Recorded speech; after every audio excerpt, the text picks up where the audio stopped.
반갑습니다. 청소년 상담 이론과 실제 이제 저희가 첫 번째 시간을 이제 시작하게 됐는데요. 이번 시간에 챕터 1에서 보시면 청소년 내담자의 이해에 대해서 이야기를 하고 있습니다. 청소년 내담자 이해라고 한다면 이제 가장 기본적으로 청소년이 누구냐? 어떤 사람들을 청소년이라고 우리가 구분을 할 거냐, 그리고 이 청소년들이 갖고 있는 특성들은 어떤 특성들이 있냐라고 하는 걸 우리가 좀 살펴보려고 합니다. 그래서 보시면 거기 이제 1번에 보시면 청소년의 정의 및 내담자의 특성에 대해서 이야기를 합니다.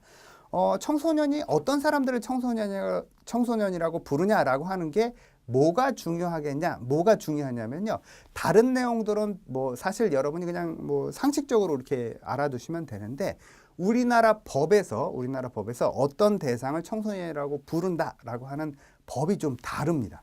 그래서 어떤 법을 기준으로 하면 요 친구들이 청소년인데 다른 법을 기준으로 하면 요 친구들 중에서 또 청소년이라고 분류하는 친구들이 있고 그렇지 않은 분류들이 나와요. 그래서 우리나라 법이 좀 정리가 돼야 되긴 한다. 이런 이제 이론 그런 여론들이 좀 있습니다. 특별히 청소년 활동을 하시는 분들은 이제 우리나라 법 자체가 어떤 법을 적용하느냐에 따라 청소년이 됐다가 빠지기도 하고 뭐 이제 이러니까 혼란스럽다 이제 이런 이야기를 합니다만 어쨌든 그런 것들이 간혹 시험에 나올 수가 있어요. 그래서 그런 내용들 위주로 우리가 공부를 하시면 되겠습니다. 보시면 청소년의 정의, 청소년은요. 현대의 청소년은 어떤 특징이 있냐면 청소년기를 아주 길게 이렇게 잡는 특성들이 있습니다. 청소년기를 길게 잡는다라고 하는 건 이제 학업을 마친다라든지 충분히 사회활동을 할 수 있는 준비를 하기까지 기간이 과거에 비해서 점점점 길어져요. 그러니까 상식적으로 한번 생각을 해보세요. 한 50년 전엔 뭐 이제 우리가 혹시 뭐 여러분 중에 50년 전에 계신 분들도 있을 수 있습니다만 저 같은 경우에도 50년 전에는 우리가 이제 없었죠. 근데 이 50년 전, 60년 전만 해도 어떤 상황이냐면 이제 어렸을 때부터 가사 일을 돕는 게 아주 자연스러운 거예요. 그래서 뭐 특별히 농사를 짓는다라든지 그러면 애들도 뭐 이렇게 소 끌고 가서 뭐 이제 소 꼴을 먹인다라든지 아니면 소 먹는 걸 이렇게 뜯어오는 거라든지 뭐 이런 것들, 땔감을 뭐 주워온다든지 이런 것들, 그러니까 아이들의 노동력도 이제 그 어렸을 때부터 자연스럽게 가사에 도움이 되는 이런 것들이 이제 자연스러웠습니다. 근데 예를 들어서 이런 거죠. 현재 뭐 이제 우리가 여러분들 중에 자녀를 키우시는 청소년 자녀를 키우시는 분들이라면 현재 청소년 자녀들이 우리 가사에 기여를 한다. 그런 경우는 상당히 드뭅니다. 그러니까 물론 뭐 이제 기여를 하는 아이들도 있고 기여를 안 하는 아이들도 있습니다만 훨씬 많은 숫자가 어떤 가사에 기여를 안 하고 단지 부모에게 도움을 받아서 공부만 하는 이런 경우들이 훨씬 많다라는 거죠. 그러니까 과거에는 어떤 청소년들이 뭔가 이렇게 기여하고 도움이 되고 이런 영역들이 많았다면 현대에 들어서는 사회에 적응하도록 사회에 나가서 이제 뭔가를 활동을 할 수 있도록 만들어주기 위해서 집중적으로 훈련을 시켜주고 공부를 시켜주고 막 이제 이래야 되는. 그래서 돈도 많이 들어가요. 시간도 길어져요. 이런 것들이 이제 아주 현대 청소년들의 특징이다. 이렇게 보시면 됩니다. 그게 이제 동그라미 니은에서 이야기를 하는 거예요. 동그라미 니은에 보시면 청소년의 개념 동그라미 니은입니다. 사회 문화적 배경에 따라 청소년에게 짧을 수도 있고 길 수도 있고 심지어 존재하지 않을 수도 있는데 현대 선진국 사회들은 청소년기가 대부분 길어지는 이런 특징들이 있다. 동그라미 디귿에서 보시면 어떤 데서는 통과 의례, 그러니까 청소년기를 넘어서는 어떤 뭐 성인식 뭐 이런 것 같은 통과 의례를 이제 둬서 청소년기를 넘겨주는 이런 것들도 있습니다.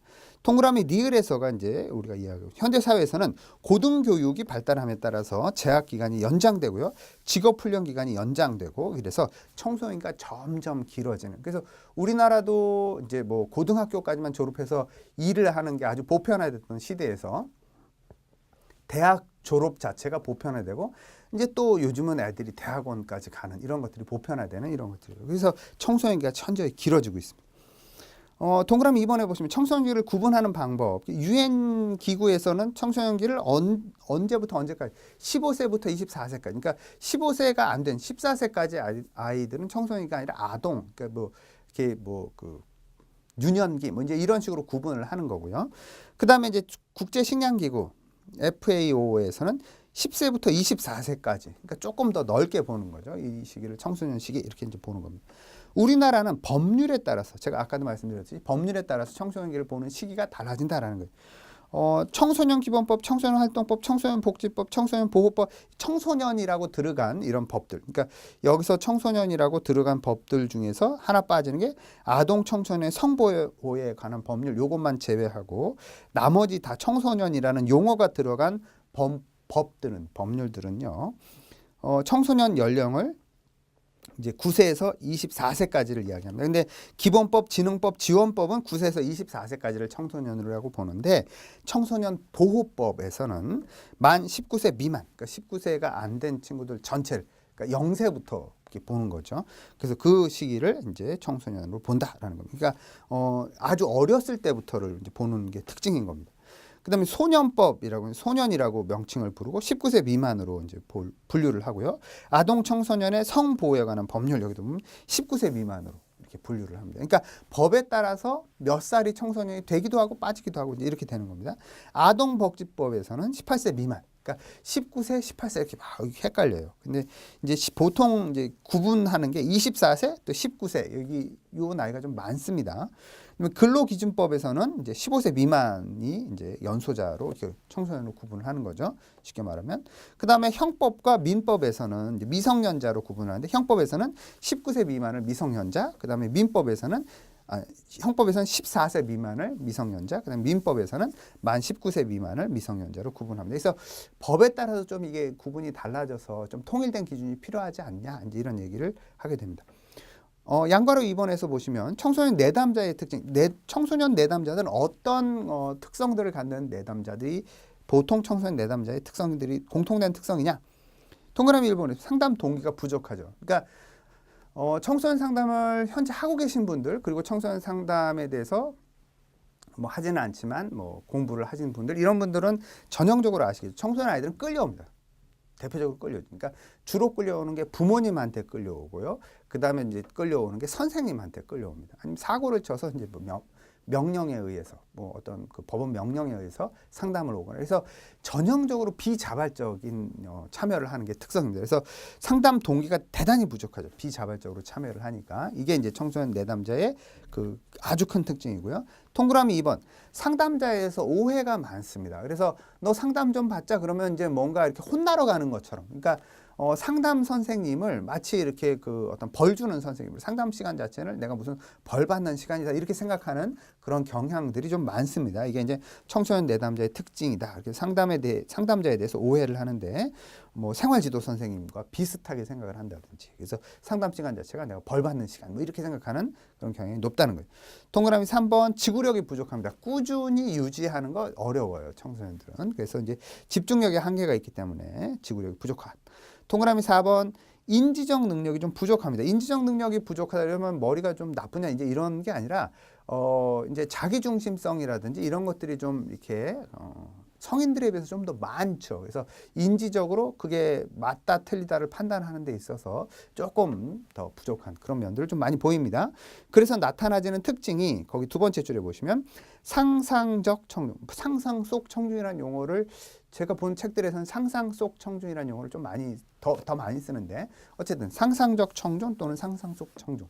상상 속 청중이라고 할 때는 이제 사람들이 다 나만 보는 것 같은 거죠. 그러니까 실제 청중이 아무도 없는데 나를 다 쳐다보고 있는 것 같은 이런. 그래서 왜 그 사춘기 청소년 아이들 뭐 집에서 어떤 뭐 간편한 복장 입고 있다가 야, 요 앞에 이제 그 슈퍼에 가서 뭐 좀 사와라 이러면 심부름도 안 하겠지만 나가도 이렇게는 못 나가서 옷을 갈아입고 막 씻고 이러고 그 슈퍼에 가서 뭐 사오고 이런 거 하는 거 왜 사람들이 다 날 쳐다볼 거니까 이런 것들이 상상 속 청중 이렇게 이제 이야기를 하고 개인적 우화라고 하면 개인적 우화는 이제 이런 거죠. 뭐 내가 지금 경험하는 이 고통은 나밖에 몰라 뭐 이런 거 다 이제 그 시기를 거치면서 뭐 그 이제 지금 어른 된 분들도 그 나이 때 그 고통, 그 나이 때 그런 아픔들을 다 경험했는데 이 아픔은 나만 경험하는 아픔이야 이렇게 생각하는 게 개인적 우화에 해당이 되는 거죠. 이런 것들이 이제 자기중심적 경향성을 벗어나지 못해서 나타나지는 문제다. 성인들 중에도 이런 사고를 하는 분들이 있습니다. 그러니까 이제 그런 자기중심성이 아직 다 이렇게 극복이 안 돼서 나타나지는 거다 이렇게 보시면 됩니다. 그 다음에 동그라미 5번에서 동시다발적인 관심이 여러 종류가 있죠. 그래서 그 마치 이렇게 그 이 청소년 아이들이랑 같이 집단을 하거나 이러다 보면 무슨 죄다 ADHD가 아닌가라는 의심이 들 정도로 작은 자극에도 주의가 확 분산돼 버리는, 흐트러져 버리는 이런 특징들이 있습니다. 그래서 집중이 잘 안 되고 산만한 그런 느낌을 많이 받죠. 그다음에 동그라미 4번 감각적 흥미와 재미를 추구합니다. 그래서 좀 더 자극적인 거 이런 걸 많이 추구하는 이런 특성들을 보입니다. 그래서 거기에 딱 들어맞는 거, 디지털 어떤 기기들, 디지털 매체들이 아주 거기에 딱 들어맞죠. 자기의 어떤 감각적인 걸 아주 즉각적으로, 즉흥적으로 딱 충족시켜 주니까요. 그래서 더 깊이 빠지는 그런 특성들이 있다 이렇게 보시면 됩니다. 동그라미 7번 주위 환경으로부터 영향을 많이 받죠. 주위 환경 대표적인 건 친구들의 영향, 또래의 영향을 아주 강하게 받는 그런 영향이 있죠. 그래서 그리고 어떤 주변에 어떤 환경이 형성됐냐에 따라서 그 환경을 좀 많이 영향을 받습니다. 그래서 사는 지역이라든지 뭐 이제 이런 어울리는 친구들이라든지 이 영향이 지대하게 크다. 그 다음에 동그라미 8번 보시면 언어 표현력이 부족합니다. 언어 표현력이 부족해서 뭐 이렇게 그 유행어라든지 비속어라든지 뭐 약자라든지 약어 압축해서 이렇게 사용하는 거. 그래서 저도 이제 그 청소년 자녀가 있는데 이 청소년 자녀가 친구들끼리 문자를 주고받는 걸 이렇게 보면 아무리 제가 봐도 무슨 말인지를 도대체 이해할 수 없는 이런 것들이 좀 많죠. 그 다음에 이제 동그라미 9번 왕성한 변화가 이루어지는 시기입니다. 그래서 왕성한 변화가 이루어진다라고 하는 것은 기본적으로 신체 2차 성징이 발생을 하는데 이게 순식간에 발생을 해버리니까 이제 몇 달이 다를 정도. 그러니까 하루가 다르다 그러면 조금 이제 그건 과한 것 같고 제가 볼 땐 몇 달을 두고 보면 전혀 이렇게 다른 사람처럼 느껴질 정도로 이렇게 확 변화가 일어나는 이런 특성들이 있습니다. 그래서 그 아래 세 번째 줄에 보시면 신체적인 조숙, 그다음에 만숙의 차이가 사회적 관계에 영향을 미칩니다. 그래서 남자아이들은 조숙했을 때 좀 더 자신감 이런 걸 갖는 특성들이 있고 여자아이들은 조숙하면 좀 위축되는 경향들이 좀 있다라고 하는 거. 그다음에 좀 반대일 경우엔 반대적인 심리를 형성하는 이런 특징들이 있다라는 거. 그래서 그 신체적으로는 많이 이렇게 성장을 했는데 심리적으로는 사실은 뭐 그 호르몬이 좀 더 분비가 돼서 신체적인 발육이 많아졌다고 해서 심리적인 게 거기에 따라서 변화가 되지는 않거든요. 그러니까 이제 아이들이 심리적인 건 훨씬 더디게 변화되는 이런 특성들을 보인다 이렇게 보시면 되겠습니다. 그다음에 이제 큰 2번에 보시면 청소년 문제를 이해를 할 때 청소년의 특징 보시면 이제 신체 생리 라는 측면에서 보면 호르몬의 변화가 왕성해져 2차 성징이 발생하는 특징이 있습니다. 그래서 남자 아이들은 남성 호르몬이 본격적으로 이제 이렇게 분비가 되기 때문에 남성스러워지고 그래서 가장 기본적으로 그 어깨가 벌어진다든지 뭐 이렇게 역삼각형의 모양 어른이 되면 물론 배가 나오기 때문에 이제 뭐 통짜가 되긴 합니다만 이제 그 젊은 친구들 같은 경우 사춘기 아이들은 역삼각형 어깨가 딱 벌어지고 이제 골격이 딱 튼튼해지고 이런 근육이 이렇게 딱 붙고 이런 특성들을 보이는 게 이제 2차 성징이 발생하면서 나타나는 특징이 되겠죠. 그다음에 이제 여성들 같은 경우에는 이제 뭐 가슴이 나오고 엉덩이가 좀 커지고 이제 이런 2차 성징에 따른 남성은 더 남성스러워지고 여성은 더 여성스러운 그러니까 몸 자체가 그렇게 되는 특성들이 있습니다. 그렇다고 해서 심리적인가 그게 비례해서 따라가냐? 우리는 보여지는 게 그러니까 어른들 입장에서 볼 땐 보여지는 게 이제 어른스러운 몸 이런 걸 갖고 있기 때문에 마음도 심리적인 것도 사고 능력도 어른스러울 거다라고 이제 우리는 생각을 하지만 실질적으로는 전혀라고 말하면 좀 그렇지만 괴리가 좀 많다라고 하는 거. 그래서 신체적인 특징은 2차 성징이 나타나져서 남성은 남성스러워지고 여성은 여성스러워지는 이런 특성을. 그래서 그 성장이 폭발적으로 일어나는. 물론 뭐 그 영아기 유아기 때 아주 폭발적인 성장이 일어납니다만 그 정도는 아닙니다만 그래도 폭발적인 성장이 일어나는 그 다음으로 폭발적인 성장이 일어나는 시기다. 인지적인 특성은 대표적으로 이야기하면 자아 정체감이 형성이 돼야 된다. 이건 뭐 우리가 청소년기 특징, 그럼 자아 정체감 형성, 이거 전형적으로 나오는 거죠. 그래서 내가 누군가라고 하는 자아 정체감이라고 하는 건 이제 내가 누군가라고 하는 자신에 대한 어떤 나는 이런 사람이야라고 하는 걸 형성하는 게 되게 중요한 거죠. 그래서 이제 거기 첫 번째 점에 보시면 자아 정체감이 형성되고 발전되는 동시에 정체감 형성의 위기를 이제 경험하게 되는 거죠. 그러니까 친구들 사이에서 친구들과 같이 어울려서 또래 집단을 형성하는 거 중요합니다만 거기에서 분리가 돼서 그럼 이 친구들과 다른 나는 누구냐는 거지. 똑같은 옷 입고 똑같은 거 좋아하고 똑같은 거 먹고 이렇다고 해서 그럼 내가 너고 네가 나고 이럴 수는 없잖아요. 그럼에도 불구하고 이 친구들과 다른 나는 누구냐라고 하는 이런 자아 정체감을 형성해야 되는 과제가 있다라는 거. 이게 청소년에게 대단히 중요한 그런 과제죠. 그다음에 이제 자기중심적이다라고 하는 것, 좀 전에 이제 우리가 앞에서 이야기했던 상상 속 청중, 개인적 우화라고 하는 이런 것들.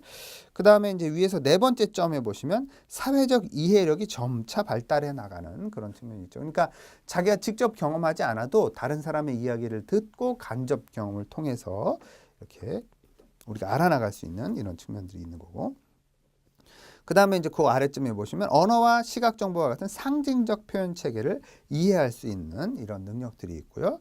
그 다음에 이제 인지적인 능력이 좀 더 발달했기 때문에 어떤 통찰력이라든지 가설을 세우고 어떤 연역적 사고를 한다든지 귀납법, 연역법 이런 것들을 우리가 충분히 이해할 수 있는 이런 인지적인 능력이 형성이 됩니다. 그 다음에 이제 그 아래점에 보시면 이제 그 어떤 특정한 문제에 있어서 나는 안 걸릴 거야, 나는 괜찮을 거야 이런 이제 오류도 범하는 것이 이제 그 식의 특성이다라고 하는 거. 그리고 그 맨 끝에 점에 보시면 다양한 견해를 존중하지 않고 자신의 견해를 이렇게 관철시키는 어떤 고집스러움 이런 것들이 이제 이 청소년식의 인지적 특성으로 볼 수 있습니다. 그 다음에 그 아래 이제 정서적 특성, 청소년 시기의 정서적 특성은 한마디로 이야기하면 극심한 불안정성, 뭐 크게 아주 작은 자극에 의해서도 정서를 크게 느끼고 이게 안정적이지 않고 계속 왔다 갔다 하는. 그래서 그 어떤 분들은 이런 표현까지 쓰더라고요. 뭐 우리 집 애들은 뭐 무슨 조울증에 걸린 것 마냥 이렇게 성격이 하루에도 뭐 몇십 번씩 바뀐다고 이렇게 그 정도로 상당히 불안정하다. 늘 좋기만 하냐, 늘 나쁘기만 하냐 그렇지가 않고요. 이 왔다 갔다 하는 폭이 아주 극심하다라는 거의 특징이 있습니다. 그래서 첫 번째 점 보시면 성인기보다 더 강도 높은 정서적 경험을 합니다. 긍정, 부정 다 경험을 하는 거예요. 그래서 그 폭이 넓은 거죠. 그 다음에 이제 그 두 번째 점 보시면 방어 기제가 발달하는데 주로 부인 방어 기제를 사용하게 된다. 안 그랬다, 나 아니다, 뭐 이런 부인하는 이런 것들이 좀 많고요. 그 다음에 세 번째 점이 보시면 정서적 경험에 대해서 자각하는 태도를 보이기도 합니다. 그래서 자기 경험에 대해서 어떤 감정인지를 구체적으로 말을 할 수 있는, 그래서 네이밍해서 표현할 수 있는 이런 것들이 좀 발달하는 특성이 있습니다. 그 아래 이제 사회적인 특성, 청소년 시기의 사회적인 특성은 이제 개별화되는 특성이 있는 거죠. 자아 정체감을 형성하기 위해서 부모로부터 분리되어 나와서 이제 나라는 존재를 찾아가기 시작합니다. 그런데 이제 이 부모로부터 분리되어서 나라는 존재를 찾아갈 때 그냥 나라는 존재를 찾아가는 게 아니라 부모로부터 분리됐지만 불안하잖아요. 그러니까 또래를 자꾸 찾죠. 그래서 또래 집단과 같이 어울리는 이런 특성들이 있습니다. 그래서 애착 대상이 부모로부터 친구로 바뀌는 이런 특성들이 보여지고요. 그 다음에 두 번째 점에 보시면 독립과 의존 사이의 갈등을 경험합니다. 부모로부터 독립을 해야 되겠는데 독립하면 이제 내가 얻을 수 있는 이익이 좀 줄어들잖아요. 그러니까 이제 이 둘 사이의 지속적인 갈등을 하게 되는 이런 모습들을 보입니다. 그리고 또래 집단에 몰입하게 되는 거죠. 그래서 맨 마지막 점에 보시면 동성이나 이성 친구 등 또래 집단에 몰입하게 되고요. 그래서 그 이제 맨 마지막 짝대기에 보시면 또래들로부터 충분한 지지를 받지 못하게 되는 경우 부정적인 자아상을 확립을 하게 되는 건 물론이고 사회적 거부와 배척 감정 또는 고립감 이런 것들을 형성하게 됩니다. 그래서 또래 집단의 영향이 청소년 시기에는 대단히 중요한 이런 특성들을 보이게 된다라는 거죠. 그 아래 이제 지식인이라고 하는 거 보시면 엘킨드의 자아중심성 이론 우리가 이제 앞에서 계속 이야기한 거예요. 상상 속 청중, 상상적 청중이라고 하는 거. 모든 사람들이 날 쳐다볼 거야. 그리고 이제 뭐 실제 있지도 않은 사람들이 날 보고 비웃을 거야. 이런 생각을 하는 게 이제 상상 속 청중입니다. 그래서 거기 첫 번째 점에 보시면 청소년기의 과장된 자의식으로 인해서 자신이 타인의 집중적 관심과 주의의 대상이 되고 있다라고 믿는 겁니다. 그러니까 그 정도로 자기가 중요한 존재가 아니다라는 건 알매도 불구하고 사람들이 다 나만 쳐다볼 거야. 이런 생각을 하고 있는 거죠. 개인적 우화라고 하는 거. 첫 번째 점에 보시면 청소년기 특유의 비합리적이고 허구적인 자아관념을 이야기하는데요.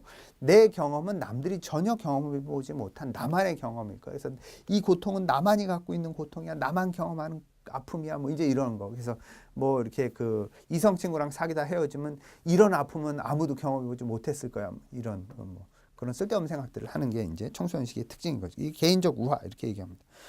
그 다음에 이제 큰 2번에 보시면 콜버그의 도덕 발달 이론. 콜버그의 도덕 발달 이론은 우리가 이제 그 콜버그의 도덕 발달 이론 공부해 보신 분들은 다 아시겠습니다만 전인습적 수준, 인습적 수준, 후인습적 수준 이제 이렇게 크게 세 개로 나누고 그 아래 두 개 해서 6단계로 이제 구분을 하잖아요.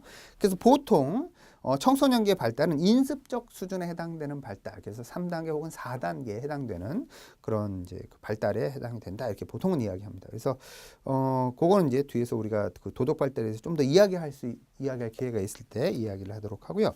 그다음에 피아제 인지 발달에서 보면 피아제 인지 발달은 감각 운동이 전조작기, 구체적 조작기, 형식적 조작기. 그래서 조작이라고 하는 단어, 그러니까 콜버그의 도덕 발달은 인습이라는 단어로 전인습, 인습, 후인습 이렇게 나눴던 것처럼 피아제의 인지 발달은 이제 조작이라는 단어로 그래서 이제 조작이라는 단어가 아예 안 들어가는 감각 운동, 요거는 이제 조작도 안 되는 거고 그 전조작기, 뭐 구체적 조작기, 형식적 조작기 이렇게 이제 이야기를 나눌 때 형식적 조작기가 청소년기에 해당이 된다 이렇게 여러분이 생각을 하시면 되겠습니다. 뒤에서 좀 더 자세히 이야기할 기회가 있을 거고.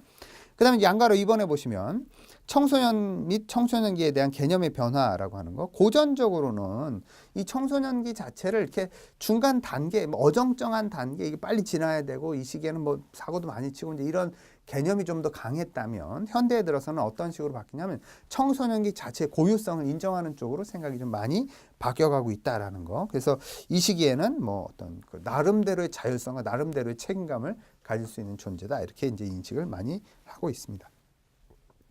그 아래 보시면 지식인에 보시면 심리사회적 유예기라고 하는 거. 그래서 에릭슨이 이야기한 그래서 이 시기에는 충분한 이제 어떤 자기 심리적 실험을 통해서 자아 정체감을 형성해 나가야 된다라고 하는 이런 개념을 이야기를 했었죠. 큰 3번에 보시면 청소년기 발달 과제 문제라고 하는 것. 양가로 1번에서 청소년기 발달 과제 이렇게 보시면 청소년기 발달 과제는 어떤 것들이 이제 청소년기에 형성돼야 되고 청소년기에 이렇게 획득해야 되는 거냐라고 하는 과제인 거죠. 첫 번째로 자아 정체감을 형성하는 거 대단히 중요하죠. 자아 정체감을 형성하는 거. 자아라고 하는 것은요. 이제 여러분이 이제 그 상담 이론 그 학교에서 배우실 때 이제 다양하게 들으셨을 수 있는데 자아라고 하는 건 어떤 특성이 있냐면 나인 것과 나 아닌 것을 이렇게 구분하는 특성들이 있습니다. 그래서 그래야 이게 나다라고 하는 걸 명확히 인식을 하거든요. 그래서 그게 명확해지는 것이 이제 자아 정체감 이렇게 이야기를 하는데 자아 정체감을 형성해 나가는 과정에서 필요한 것들은 뭐냐면 자기의 신체라든지 자기의 어떤 상태, 자기의 상황, 자기의 환경 이런 것들을 수용해서 나는 이런 존재야라고 하는 것들을 형성해 나가는 게 필요하다라는 거죠. 그래서 거기서 있는 것처럼 자기 자신의 체격을 그 타고난 그대로 인정하고 신체를 효율적으로 사용하는 수용하는 거죠. 그다음 자신의 능력과 적성을 객관적으로 인지하고 수용하는 거. 그다음 자신이 처한 가족적, 사회적, 국가적 현실을 수용하는 거. 이런 것들이 이제 자아 정체감에서 나는 이런 존재야. 이렇게 부모와는 다른, 부모와 공유하는 것도 있지만 부모와는 다른. 그다음에 친구들과 공유하는 게 많지만 친구들과는 다른 나는 이런 사람이야라고 하는 자아 정체감을 형성해야 되고요. 그 다음에 두 번째로 사회적 역할을 획득해야 되는 거죠. 사회적 역할이라고 하는 것은 친구 관계에서 나의 이제 어떤 역할. 그 친구 관계에 뭐 이렇게 예를 들어서 어떤 상황에선 돕기도 하고 어떤 상황에선 뭐 리더 역할도 하고 어떤 상황에선 내가 이제 뭐 충실히 따라주는 역할도 하고 이런 이제 친구 관계에서 이렇게 다양한 역할들을 연습해보는 이런 것들이 이제 필요한 거고요. 그 다음에 이제 또 다른 중요한 건 뭐냐면 성 역할을 습득하게 되는 거예요. 남성으로서 또는 여성으로서의 어떤 성 역할이라고 하는 걸 습득하는 거예요. 그러니까 이게 너무 이렇게 그 어떤 여성주의를 주장하는 분들은 너무 성 역할을 습득시키는 게 여성을 이제 이렇게 그 뭐라고 그래야 되나 이제 뭐 얌전히 따라와야만 되고 뭐 이제 이런 어떤 성차별적인 이런 걸 습득시킨다 이런 측면이 아니라 여성으로서의 고유한 나를 이렇게 이제 알아나가는 이런 측면들인 거죠. 그다음에 독립 과업을 성취하는 거. 그래서 이제 정서적으로 독립하는 게 제일 중요합니다. 부모와 이제 그래서 정서적으로 아주 냉정한 관계가 된다 이런 게 아니라 부모의 정서를 자녀에게 필요할 경우엔 그러니까 부모의 정서를 자녀 입장에서 부모의 정서를 필요할 경우엔 적절히 받아들이고 수용하지만 또 어떤 경우에는 부모는 부모 정서로 나는 내 정서로 이렇게 구분하는 이런 것들이 이제 독립적인 거죠. 이런 것들이 필요하다는 거죠. 그리고 그 자신의 적성에 맞는 진로를 선택하고 직업을 준비하고 나중에 이제 자기가 성장해서 꾸려야 될 가정에 대해서 준비하는 이런 것들이 그 청소년기 자체가 뭐 사춘기 요괴만 해당되는 게 아니라 넓게는 24살까지를 보기 때문에 이런 것들에 대한 준비가 절대적으로 필요하다. 제 얘기는 거죠. 그 다음에 윤리 체계를 획득하는 거. 그러니까 어떤 책임감을 갖는다라든지 그리고 이제 같이 사는 이 사회에서 어떤 윤리적인 의식을 갖고 내가 뭐 한 역할을 감당한다라든지 이런 것들이 이제 필요하다라는 거죠. 그 아래 이제 지식인에 보시면 하비거스트가 이야기한 청소년기 발달 과제라고 하는 거 여러분 참고로 해서 보실 필요가 있습니다. 하비거스트는 좀 유명한 사람이거든요. 그래서 각 단계마다 이제 이 시기에는 뭐가 이렇게 주어져야 된다라고 하는 걸 얘기했는데 특별히 청소년기에는 이렇게 구분을 해서 이야기를 했습니다. 신체 모습과 성 역할을 이제 수용하는 게 필요하다라는 거, 동성 또는 이성 또래들과 새로운 관계를 다양한 관계를 이렇게 연습해보고 형성해 나가는 게 필요한 거죠. 그다음에 정서적으로 독립하고 경제적으로 독립할 수 있는 준비를 하는 거, 그다음에 진로를 준비하고 진로를 결정하는 게 필요하고 유능한 어떤 그 시민 사회의 일원으로서의 어떤 뭐 기술과 개념 이런 것들이 필요하고 사회적으로 책임 있는 어떤 행동을 하고 이제 이런 것들이 필요하고 그다음에 결혼과 가정을 이루기 위한 준비하는 거. 이게 이제 이루게 되면 이제 보통 이제 그 성인기로 넘어가는 걸로 구분을 하기 때문에 그렇습니다. 그다음에 이제 어떤 자기 양심의 양심 그리고 가치관 이런 것들을 확립하는 이런 것들이 필요하다라고 하비거스트는 얘기했습니다. 동그라미 2번에 보시면 발달 과제에 따른 청소년 문제는요. 청소년기에 발생하는 문제들은 보통 급격한 신체 변화와 더불어서 오는 문제들이 좀 많죠. 그다음에 불안정한 심리 상태 이런 걸로 인한 문제. 지나친 이상주의적 사고. 지나친 이상주의적 사고는 청소년기에는 자기는 뭐 이렇게 자기가 그 FM대로 또는 교과서대로 다 살지 못하면서 교과서대로 살지 못하는 부모라든지 선생님을 비난하는 이런 모습들을 좀 많이 보입니다. 이런 것들이 이제 지나친 이상주의적 사고에서 발생하는 문제들. 그래서 사실 이 시기에 어떤 특권이라고 얘기를 할 수도 있죠. 그래서 그 많은 분들이 경험하셨습니다만 이제 대학 다닐 때 뭐 데모를 한다든지 이런 것도 왜 우리 사회가 이렇게 비합리적이고 불합리하냐 뭐 이런 걸 이렇게 자꾸 주장하고 이런 것들이 이제 지나친 이상주의적 사고에서 나타나지는 문제다. 그 시기에 뭐 특권이라고 얘기할 수도 있습니다. 그다음에 이제 인간관계의 문제. 인간관계를 다양하게 연습해보고 다양하게 이제 경험해보는 이런 시기이기 때문에 이제 그런 문제들을 경험하게 되는 거고요. 자아 정체감에 따른 문제들. 자아 정체감이 이제 확립되지 못했을 때 발생하는 다양한 문제들이 있을 수 있다라는 거죠. 동그라미 니은에 보시면 청소년 문제의 특징. 첫 번째 점을 보시면 이제 이 시기에 갈등하는 건 어떤 측면에서 상당히 자연스러운 거예요. 갈등은 충분히 일어날 수밖에 없다. 충분히 일어나는 건 지극히 정상적인 거다라는 거. 그다음에 이제 두 번째 점에 보시면 학업 문제로 인한 고민, 대인관계, 학업 문제 이게 청소년기 문제의 가장 큰 두 축입니다. 그다음에 이제 그 세 번째 점에 보시면 가족 문제는 주로 이제 부모와 형제 사이의 갈등, 그러니까 부모와의 갈등이라든지 형제들과의 갈등 여기서 이제 발생하는 특성들이 있고요. 그리고 이제 이 시기에는 이제 다양한 일탈들이 발생을 하게 됩니다. 근데 이런 일탈들은요, 어떤 경쟁이라든지 스트레스가 과도하면 과도할수록 일탈의 정도는 더 심해진다라고 연구된 연구 결과도 있다라고 여러분 참고로 하시면 되겠습니다. 양괄호 2번에 보시면 청소년의 내적 문제 행동이라고 하는 어떤 내적인 문제들이 발생하게 되냐면 거기 동그라미 1번에 청소년 우울증이 좀 많습니다. 청소년 우울증.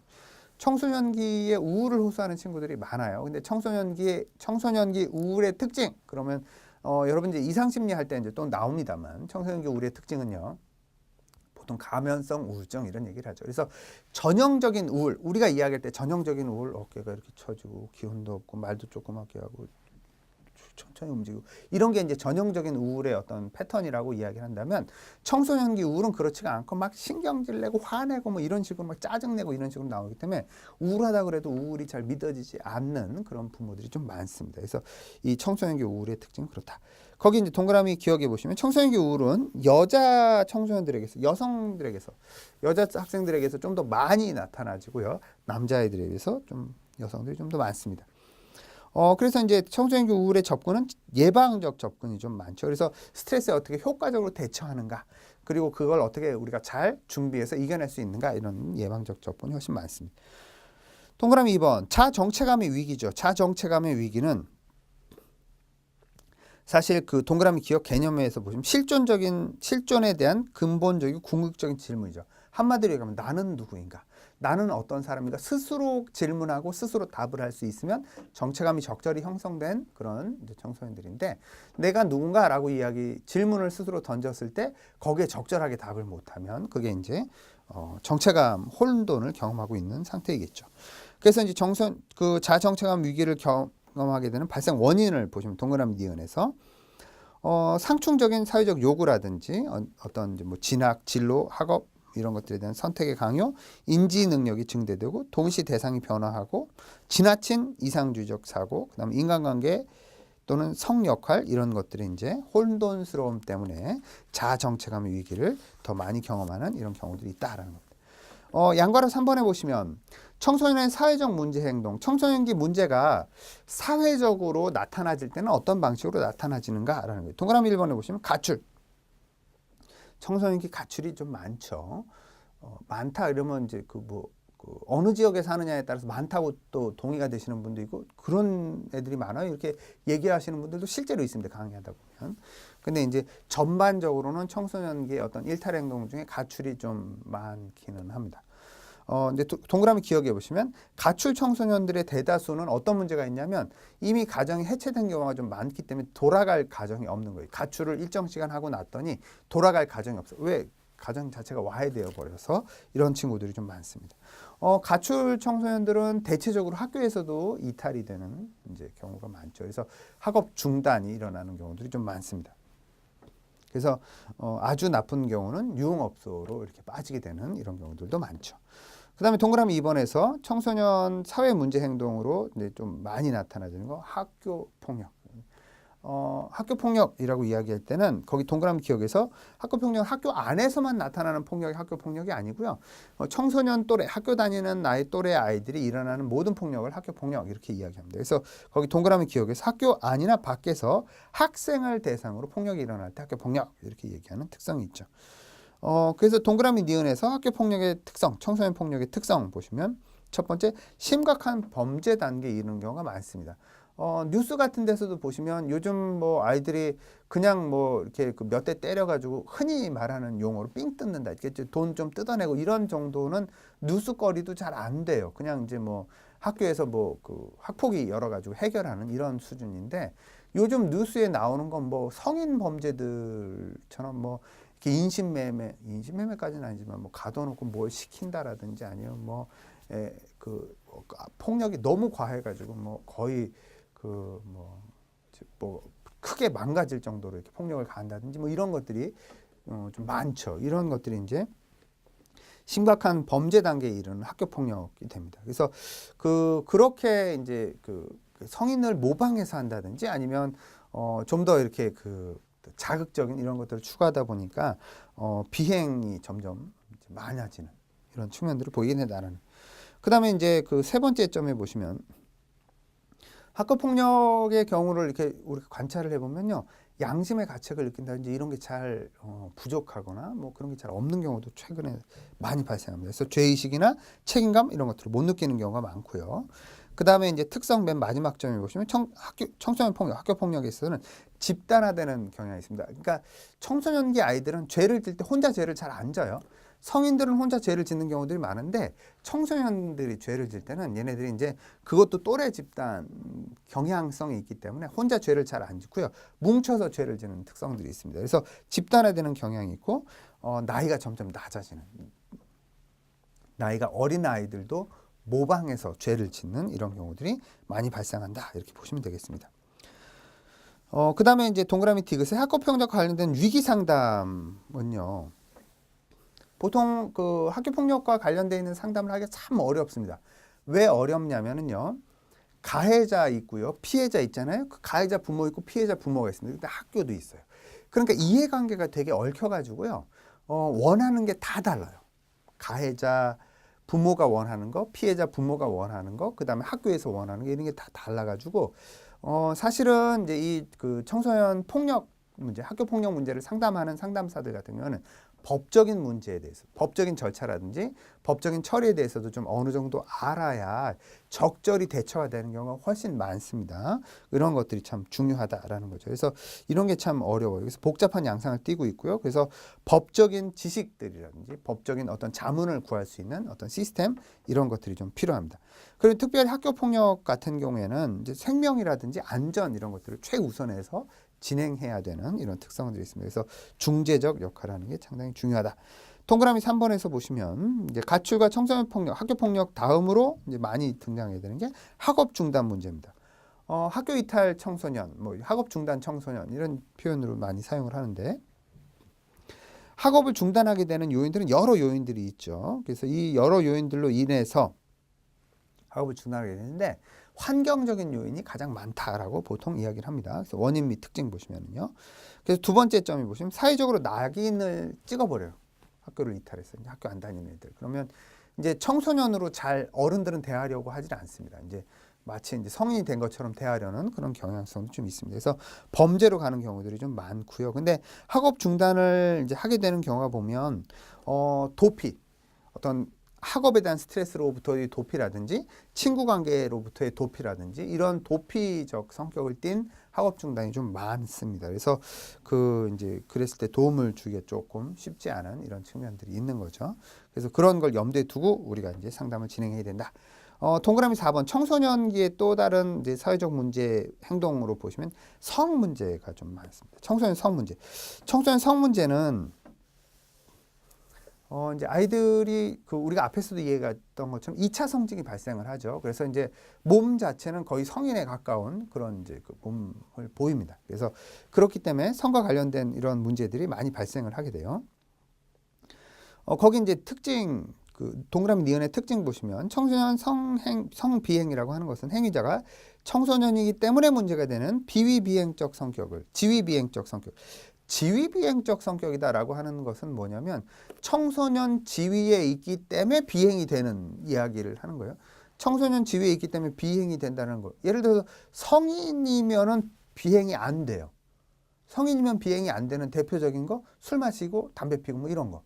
이제 또 뭐 이렇게 어떤 서로 합의하에 뭐 성관계를 갖는 거 이런 것들은 성인이면 그게 비위행위라고 부르지는 않습니다. 뭐 가정이 있어서 뭐 그걸 예를 들어 불륜을 저지른다 이런 거를 제외한다면 성인이면 그걸 비위라고 부르지는 않지만 청소년이기 때문에 비위에 해당이 된다 해서 지위비행이라는 표현을 씁니다. 그래서 지위비행적 성격을 띠는 게 좀 많아요. 그 청소년 성 문제는.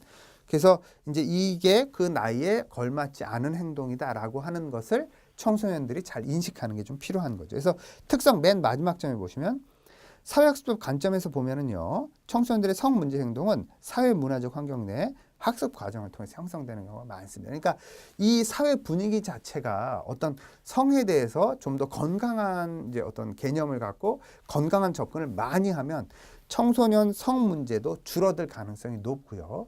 그렇지 못하고 이제 성 문제에 대해서 좀 이렇게 어떤 비행적이고 일탈적인 이런 것들을 이제 추구하는 게 많으면 많을수록 청소년 성 문제도 그렇게 따라가게 되는 경우가 좀 많다 이렇게 보시면 되겠습니다. 그 다음에 이제 사회 문제, 청소년들의 사회 문제적 행동 5번째로 집단 괴롭힘, 그러니까 집단 왕따 뭐 이런 것들이 되는 거죠. 그래서 이런 집단 괴롭힘은 보통 동조의 압력에 의해서 다 그러는데 나는 안 그럴 수 없는 이런 동조 압력에 의해서 나타나지는 경우가 좀 많다라고 보시면 되고요. 동그라미 6번에 이제 약물의 오남용 및 중독.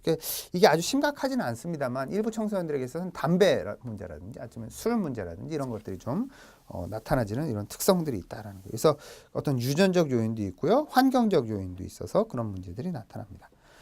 7번 이제 청소년 사회적 문제 행동 7번째로 우리가 볼 수 있는 건 청소년 자살입니다. 이 청소년 자살이라고 하는 것은요, 이제 우리나라 전 연령대에 걸쳐서 자살이 대단히 많은 국가인 건 맞습니다. 그런데 특별히 더 문제가 되는 연령대가 있다라고 한다면 노인 자살이 가장 심각하다 이렇게 얘기를 하고 있고요. 그 다음으로 문제가 되는 게 청소년 자살 이렇게 이야기를 합니다. 청소년 자살의 특징이라고 한다면 우리가 크게 두 가지를 한번 생각해 볼 수 있습니다. 첫 번째 특징은 청소년 자살은 뭐 모든 자살도 그런 측면이 있습니다만 특별히 청소년 자살은 더 충동적인 측면이 있습니다. 충동적이다라고 하는 것은 어떤 문제가 꼬인다라든지 어떤 스트레스 요인이 작동된다라든지 이런 게 몇 가지가 딱 뭉쳐버리면 이게 충동적으로 자살로 이렇게 확 이렇게 행동을 하는, 그래서 자살 시도를 하는 이런 면들을 좀 볼 수가 있고요. 또 한 가지 측면을 얘기한다면 청소년기 자살은 동조적인 특성이 아주 강합니다.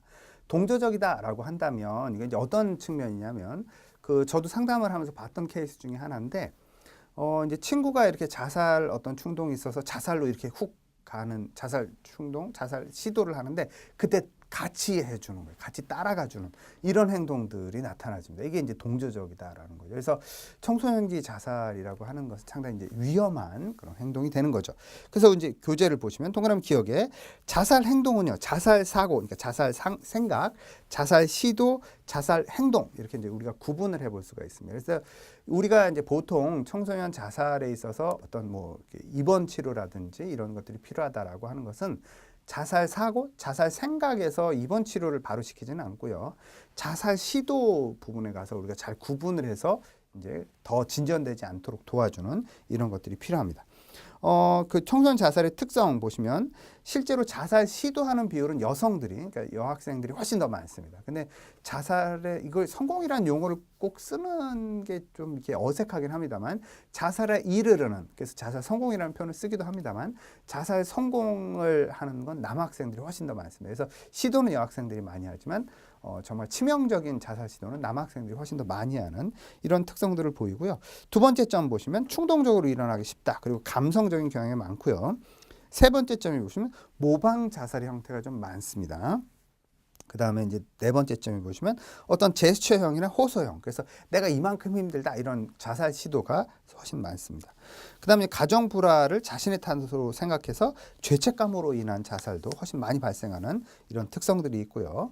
그 다음에 이제 학교 성적이라든지 생활과 관련된 이런 이제 그 어떤 이런 문제로 인해서 동일시하는 그런 자살, 이런 것들이 동조적 자살이 많다 이렇게 얘기를 할 수 있습니다. 그 다음에 여덟 번째 그 사회적 행동 문제로는 인터넷 중독이 대단히 중요한 문제죠. 그러니까 이제 현대 그 청소년기 문제가 급격히 대두되는 것 중에 인터넷 중독 또는 게임 중독, 이게 대단히 큰 문제가 되고 있습니다. 동그라미 기억해 보시면 인터넷 중독의 요인들 보시면 유희성, 익명성, 쌍방향성, 개방성, 호기심, 즉각적입니다. 인터넷은 특별히 아이들이 스마트폰을 갖고 이제 요즘은 다 하기 때문에 즉각, 자기가 원하는 거, 자기가 이렇게 이게 지루해 그럼 즉각적으로 이렇게 게임에 들어가서 이렇게 확 몰입할 수 있는 아주 즉각적인 즉시성이라고 하는 게 대단히 큰 특징들이 있는 거죠. 동그라미 니은에서 보시면 사이버 일탈 행동들이 좀 많이 발생합니다. 그래서 실제로는 어떤 네티즌 상에서 자율적인 규제 이런 것들이 좀 필요하죠. 그래서 너무 익명성이 있다 보니까 뭐 이렇게 그 아주 악플을 다는 이런 경우도 우리가 매스컴에서 좀 많이 보게 되죠.